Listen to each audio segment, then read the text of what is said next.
네, 링 위에 오른 경제 한일전, 우리 국민과 함께 반드시 승리하겠습니다. 오늘 WTO 일반 이사회에서 일본의 수출 규제 조치에 대한 논의가 본격화됩니다. 우리 정부의 발빠른 요청으로 정식 의제로 채택되었고, 오늘부터 이틀간 164개 회원국 모두가 참여하는 세계 무대에서 한일 간의 대회전이 시작되는 것입니다. 정부는 일본이 이번 통상 보복으로 자유무역 질서를 훼손하고 세계 경제 생태계를 교란한 사실을 확실히 증명할 계획입니다. 정부는 이를 위해 이번 WTO 일반 이사회 회의에 한일 수산물 분쟁에서 승소했던 고위급 책임자를 이례적으로 파견했습니다. 지난 4월 WTO에서 전문가들이 대부분 패소할 거라 예측했던 후쿠시마 수산물 규제권을 승소시켰고, WTO 통상법에도 조회가 깊다고 합니다. 세계 무역 규범에 맞지 않는 이번 일본 조치의 부당함을 전 세계에 알리고, 또 회원국의 동조를 얻어 철회를 위한 국제적 공감대를 확보할 것으로 기대합니다. 이제 우리 모두 자신감을 갖고 정부를 응원하며 당당히 이겨낼 때입니다. 어제 황교안 대표는 정부의 대응이 구한말 세국 정책과 같다고 비난했습니다. 우리의 반도체 산업을 흔들려는 일본의 경제 보복 조치에 대응해서 기술 독립을 모색하는 것이 어떻게 세국 정책과 같다는 말인지 저는 도무지 이해할 수가 없습니다. 자유한국당은 일본에는 저자세, 우리 정부에는 고자세로 이른바 팀킬을 하지 말기 바랍니다. 일본의 비이성적 도발에 당당한 외교를 하면 나라가 망하기라도 한다는 것입니까? 황교안 대표는 그 길이라는 말로 사실상 일본의 저자세 외교를 포장하지 말기 바랍니다. 또한 총성 없는 경제전쟁을 하고 있는 우리 정부의 등 뒤에서 자책골을 쏘는 팀킬 행위를 멈춰주기 바랍니다. 민의를 저버리는 자유한국당은 분명 국민 공감 제로 정당입니다. 국민들께서는 이번 사태를 맞아서 일본 여행을 취소하고 일본 제품에 대한 불매 운동을 벌이고 계십니다. 한 여론조사에 따르면 일본의 경제 보복에 대한 정부 대응의 73%가 적절하거나 더 강력하게 대응해야 한다고 인식하고 있습니다. 재계를 대표하는 대한상의 박용만 회장도 일본 수출 규제에 대응하여 여야정이 협조해야 한다고 말씀하셨습니다. 이제 국회가 제 역할을 해야 합니다. 어제 국회 외통위는 일본 수출 규제 철회 촉구 결의안을 채택했습니다.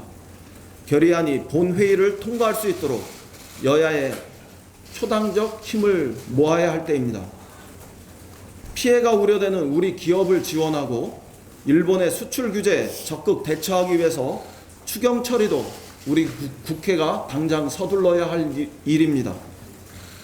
자유한국당은 하루속히 국민의 뜻을 받들어 정부의 대응을 뒷받침하는 일에 동참하시기 바랍니다. 자유한국당이 더 이상 젊은이들의 표현대로 국회 빌런, 추경 빌런이 아니기를 바랍니다. 한 가지만 더 말씀드리겠습니다. 28일 광주 세계 수영 선수권 대회가 종료를 앞두고 있습니다. 더 많은 우리 국민들의 관심 속에서 수영 선수권 대회의 참석과 응원, 이런 것이 필요한 때라고 생각합니다. 저도 목요일 저녁 광주에 내려가서 경영 대회를 참관하고 세계에서 온 많은 선수들을 함께 응원할 예정입니다. 국민 여러분들께서 끝까지 더 많이 격려해 주시고 응원해 주시고 실제로 참관해 주시면 고맙겠습니다. 이상입니다. 6월 임시국회가 끝내 빈손으로 막을 내렸습니다. 총각을 다투는 추경은 물론 소방관 국가직화 관련법, 택시카풀 상생발전 법안, 근로기준법과 최저임금법 개정 등 꼭 필요한 민생 법안들 역시 단 한 건도 처리되지 못했습니다. 이로써 4월 5일 본회의 이후 3달 넘게 이어지고 있는 법안 처리 제로라는 불명예스러운 기록도 이어지게 됐습니다. 참으로 개탄스러운 일입니다. 그러나 자유한국당의 목리와 발목 잡기는 날이 갈수록 도를 지나치고 있습니다. 여야 간의 합의를 밥 먹듯 파기하고 끊임없이 새로운 조건을 내걸고 경제와 무관한 안보 정쟁화로 국회를 올스톱시키고 일본의 경제 침략에 대한 정부의 대응 노력까지 노골적으로 폄훼하고 회방 놀고 있습니다. 특히 어제 자유한국당 예결위원장은 일본의 경제 침략 대응 예산 편성 규모 등을 핑계로 추경 심사를 일방적으로 중단시켰습니다. 해도 너무합니다. 일본의 경제 침략에 맞서 모든 수단을 총동원해 우리 산업을 지키려는 정부의 손발을 이렇게 묶어도 되는 것입니까? 자유한국당은 도대체 언제까지 대한민국 국가 경제의 발목을 잡을 속셈입니까? 우리 산업계가 일본 경제 침략에 무방비로 당하도록 만들겠다는 것입니까? 정부에 대한 비판과 정쟁도 때가 있는 법입니다. 지금은 정치권 모두가 일치단결해 위기 극복에 힘을 모아야 합니다. 일본의 경제 침략에 맞서 고군분투하는 우리 정부를 향한 내부 총질을 즉각 중단해야 합니다. 더욱이 이번 주는 WTO 일반 이사회, 볼턴 미 국가안보보좌관의 한일 방문, 화이트리스트 배제 관련 의견 수렴 마감 등 일본의 경제 침략과 관련해 중대한 분수령이 될 한 주입니다. 특히 아베 정권의 가기 결정이 임박한 만큼 조속히 우리 산업에 대한 보호 대책과 예산 마련에 총력을 기울여야 합니다. 추경이 그 핵심입니다. 추경이 오늘도 국회 제출 90일째를 맞고 있습니다. 이제 더는 추경의 발목을 잡아서는 안 됩니다. 추경 처리가 미뤄질수록 우리 경제 산업계에 어려움이 가중되고 그 피해는 우리 기업과 국민들에게 고스란히 돌아가게 될 것입니다. 정부의 외교 협상력을 정치권 모두가 초당적으로 뒷받침하고 긴급한 기업 지원 대책 마련을 위해 추경을 신속히 처리해야 합니다. 거듭 강조하지만 국익을 위한 추경은 정쟁의 대상이 아닙니다. 자유한국당은 추경과 무관한 정쟁용 국조와 안보장사용 해임 건의안을 즉각 철회하고 추경 심사 재개와 처리에 나설 것을 강력하게 촉구합니다. 이어서 한 말씀 더 드리겠습니다. 지난 18일 한국은행이 전격적으로 금리를 0.25%포인트 인하했습니다. 글로벌 경기 둔화에 따른 수출 부진과 일본의 경제 침략 등 대외 경제 여건이 악화되는 가운데 각국 중앙은행들의 금리 완화 기조에 선제적으로 대응할 조치라고 평가합니다. 다만 통화당국의 이 같은 완화적 통화정책의 효과가 극대화되기 위해서는 확장적 재정정책이 같이 병행되어야 합니다. 당정은 추경의 조속한 처리 및 집행과 함께 내년도 예산안을 보다 과감하고 공격적으로 편성할 것입니다. 아울러 금년간 당정 확대 재정관리 점검회의를 열고 상반기 재정집행 점검과 일본의 경제 침략 등과 관련한 하반기 재정운용 방향에 대해 논의하도록 하겠습니다. 혁신벤처와 창업투자 확산에 힘입어 제2벤처붐이 가시화되고 있습니다. 중소벤처기업부 발표에 따르면 올해 상반기 벤처 투자액이 지난해에 비해 16.3%나 급증한 1조 9천억 원을 기록했습니다. 더욱이 이 같은 추세를 유지할 경우 올해 전체 투자액이 사상 최초로 4조 원을 돌파할 것으로 예상되고 있습니다. 특히 상반기 벤처 투자 중에서 창업 7년 이내 기업에 대한 투자가 전체의 74.2%에 이르렀는데, 이는 벤처 시장의 모험 투자가 증가하고 있다는 매우 긍정적인 신호입니다. 이 같은 벤처 투자 열기에 힘입어 기업 가치가 1조 원이 넘는 유니콘 기업 역시 지난해 3개에서 올해 9개로 무려 3배가 증가했습니다. 문재인 정부 출범 후 모태펀드 재원 투입을 8천억 원으로 늘려 벤처 투자 환경을 제고하는 데 힘입어 벤처 시장의 양과 질 모두 크게 개선되고 있는 것입니다. 당정은 이에 만족하지 않고 혁신 벤처와 창업 투자에 대한 지속적인 지원을 통해 우리 경제를 한 단계 도약시킬 것입니다. 지난 3월에 발표한 제2벤처붐 확산 전략의 차질 없는 추진을 통해 오는 2022년까지 스케일업 펀드를 12조 원 규모로 확대하고 신규 벤처 투자 규모도 연간 5조 원으로 늘릴 것입니다. 유니콘 기업도 20개 이상 창출하겠습니다. 이를 기반으로 창업, 투자, 성장, 회수, 재투자의 스타트업 친화적 벤처 생태계를 조성하도록 하겠습니다. 과감한 혁신과 도전에 우리 경제의 내일이 달려 있습니다. 당정은 적극적인 창업 지원과 세제 혜택, 그리고 규제 개혁을 통해 혁신 성장을 보다 힘있게 추진하겠습니다. 이상입니다. 네, 서삼석입니다. 일본 무역 보호법과 관련해서 국내 농축수사 분야에 대해서 언급하겠습니다. 일본의 경제 보복 조치가 국내 농수산축산 분야로 확대될지도 모른다는 우려가 팽배해 있습니다. 실제 일본은 후쿠시마산 수산물에 대한 WTO 판결에서 우리나라에 폐수한 이후 한국산 어류 등에 대한 모니터링 강화 방침을 발표하고 일부 품목 검역 대상을 상향하는 등 비관세 장벽을 활용한 보복 조치를 현재 시행하고 있습니다. 일본은 국내 농축수산물 수출 비중이 높은 나라입니다. 통관 절차를 지연시키는 비관세 장벽을 확대해 나갈 경우 신선도에 영향을 받는 우리 농수축산물이 많은 피해를 입을 것으로 예상됩니다. 이번 기회에 대일 의존도가 높은 각종 종자 등에 대한 독자적인 품종 개발에도 적극 나서야 합니다. 7월 22일자 국내 일부 언론 보도에 따르면 일본 측이 2020년 도쿄올림픽 선수단 식단에 원전 사고가 있었던 후쿠시마산 식재료를 사용할 예정이라고 알려진 만큼 이 정도면 가장 가까이 있는 우리 농축수산물을 도쿄올림픽 선수단에 전량 유무상으로 공급해야 하지 않을까 심히 우려스럽습니다.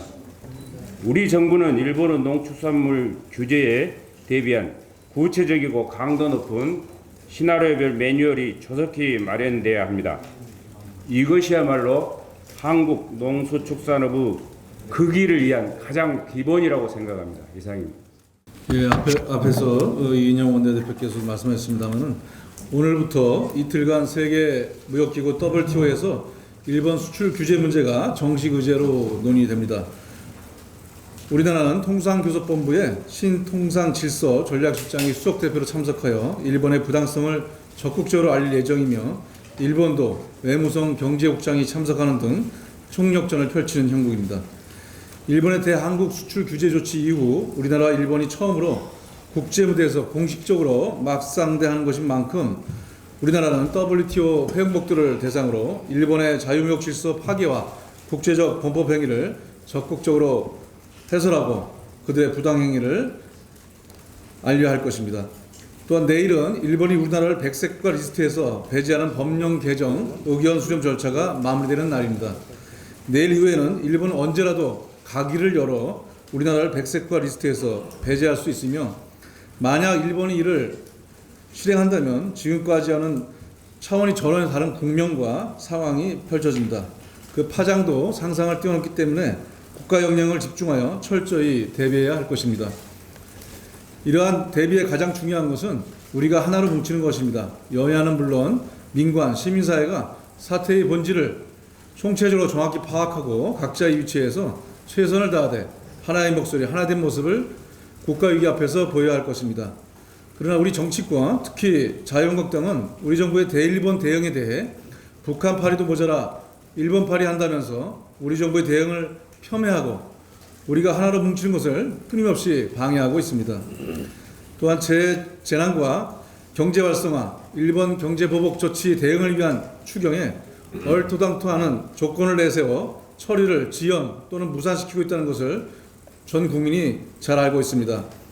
비판과 반대에도 금도가 있습니다. 아무리 야당이어도 국가적 위기 앞에서 이것은 아닙니다. 지금이라도 국익과 민생 앞에 제1야당다운 모습을 보이고 추경을 신속히 처리할 것을 자유한국당에 촉구합니다. 이상입니다. 네, 황교안 자유한국당 대표께서 연일 더불어민주당 또 문재인 정부는 노동자들의 반대 또는 촛불 청구서 때문에 노동개혁에 노자도 못 보내고 있다는 발언을 어제도 했더군요. 잠깐만요. 이게 무슨 말입니까? 노동시간 단축, 주 52시간제 실시에 따른 탄력근로제 확대를 담은 근로기준법, 그리고 최저임금 결정 체계를 변경하고자 하는 최저임금법, 이거 다 노동개혁 법안입니다. 실제 노동개혁 법안의 논의를 반대하고 있는 것은 또는 처리를 반대하고 있는 것은 바로 다름 아닌 자유한국당입니다. 제가 이해가 안 가는 것은 2018년 12월 탄력근로제를 담은 근로기준법을 통과시켜야 한다고 했던 것이 다름 아닌 자유한국당이었습니다. 2018년 12월에 원내대표는 나경원 원내대표였고요. 그리고 환노위 위원장은 김학용 위원장, 환노위 자유한국당 간사 이미자 간사, 바뀐 사람 한 명도 없습니다. 단 한 분, 자유한국당 당대표만 바뀌었습니다. 그리고 입장이 바뀌었습니다. 또 하나 이해가 가지 않는 것은 탄력근로제를 6개월로 확대한다고 하는 것은 2016년에 새누리당이 당론으로 제출한 법안이기도 했습니다. 지금 와서 우리는 새누리당이 아니야. 우린 자유한국당이야. 그렇기 때문에 우리는 이대로는 못하겠어라고 지금 주장하시는 겁니까? 저희가 이 자유한국당의 널뛰기에 정말 지칩니다. 일본의 경제 침략 관련 억지에도 힘이 들어서 힘을 하나로 결집하기에도 힘이 드는데 국회에서 벌어지고 있는 이 자유한국당의 억지는 더 통탄할 일이라는 말씀을 드립니다. 지금이라도 늦지 않았습니다. 자꾸 언론에다 대고 노동개혁의 노자도 못 꺼내고 있다라고 말씀하시지 마시고 실제 자유한국당이 원내에서 무엇을 통과시키고 있지 않는지를 좀 찾아보시고 말씀을 해주시면 고맙겠다는 말씀을 드립니다. 이상입니다.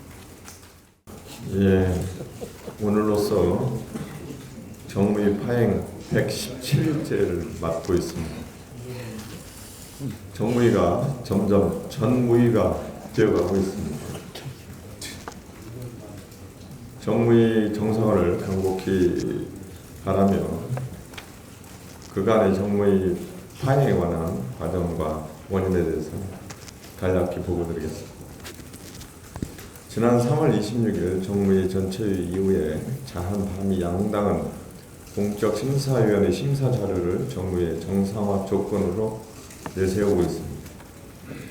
심사자료 제출은 양보할 수 없는 사안입니다. 만일 공개될 경우에 정부의 공정한 업무 수행에 현저한 지장을 초래할 수 있습니다.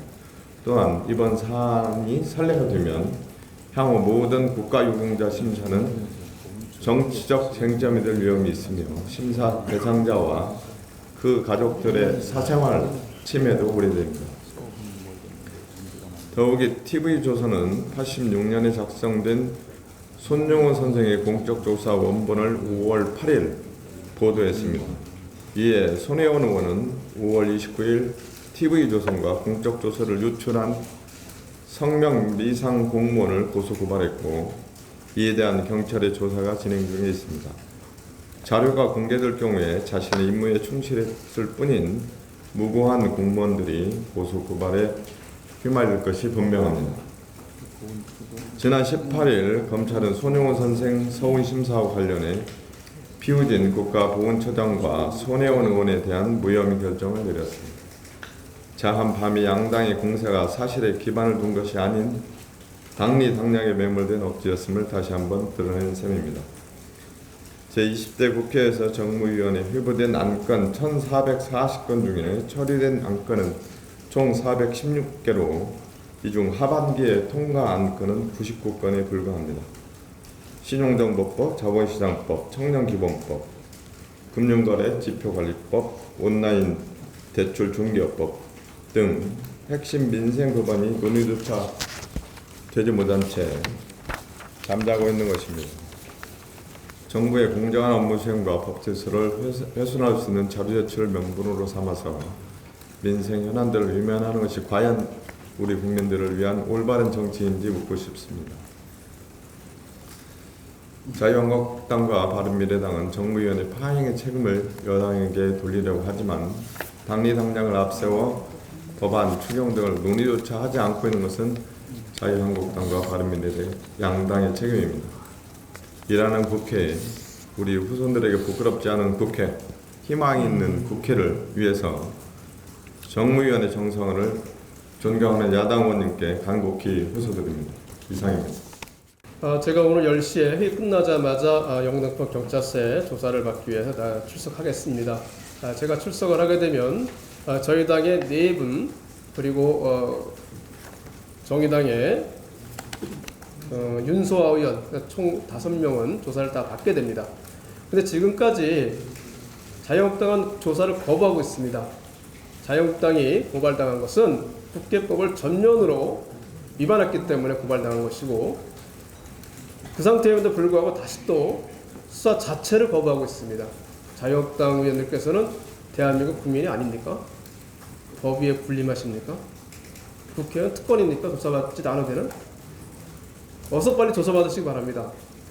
경찰은 조속히 또 조사를 진행해 주시기 바랍니다. 현재 13명이 소환을 받았는데 전혀 조사하지 않고 있습니다. 경찰은 신속하게 다음 절차를 이행해 주길 바라고 자유한국당 의원들 어서 조사 받으십시오. 저는 오늘 출석해서 성실히 조사해 봐야겠습니다. 이상입니다.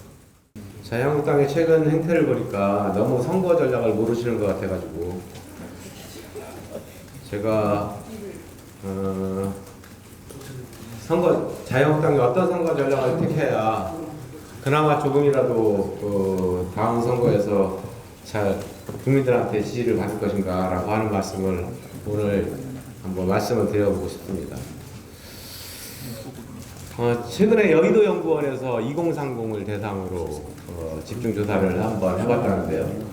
근데 자유한국당의 호감도가 매우 낮게 나왔다라고 하는 그런 보도가 있었습니다. 그리고 갤럽에서 한번 조사를 했죠. 그때 자유한국당에 대한 호감도가 23%, 비호감도가 65%, 거의 뭐 3배 정도가 호감도 차이가 났는데 이 정도면은 선거를 못 치른다라고 하는 거거든요. 이런 결과가 왜 나왔을까라고 하는 거를 한번 자유한국당의 선거 전략 입장에서 되돌아보면 이게 국회를 파행시키고 계속해서 정쟁만을 유발하는 이런 거에 대해서 국민들의 신물이 나 있다. 최소한 야당다운 야당 그리고 정부를 비판하거나 여당을 비판할 때도 있지만 협조할 때는 협조해야 되는 모습, 그것이 국민들이 제일 야당에 바라보고 있는 모습이 아닌가 싶습니다. 그래야지만 수권 정당의 이미지도 확보할 수가 있습니다. 지금과 같이 나가면 떼쟁이 정당 이미지가 되거든요. 그러면 국민들로부터 호감받을 수 있는 정당이 될 수가 없죠. 2030한테 호감을 받지 못하고 선거 전략이라고 하는 것은 가장 자기의 핵심 지지계층을 먼저 결집을 시키고 그 다음에 중간층을 표를 획득을 해나가는 겁니다. 근데 이 중간층에 대해서는 2030에 대해서는 또 수도권 등 중간층에 대해서는 자유한국당은 아무런 관심이 없어 보여요. 그러면 절대로 선거 승리하지 못합니다. 몇 개월 안 남았거든요. 그래서 자유한국당 제가 한번 오늘 그 자유한국당의 선거 전략을 어떻게 해야 되는가라고 하는 것을 말씀을 드렸는데 이 2030으로부터 그 다음에 중간층으로부터 지지도를 획고가는 길은 결국 국회를 정상화시키고 빨리 추경안을 협조하는 것이다. 그것만이 자유한국당이 다음 선거에 총선에서 그나마 좀 싸워볼 수 있을 만한 여력을 갖추게 될 것이다. 이렇게 충고드리면서 오늘 공개회의를 마치고 비공개회의로 전환하도록 하겠습니다.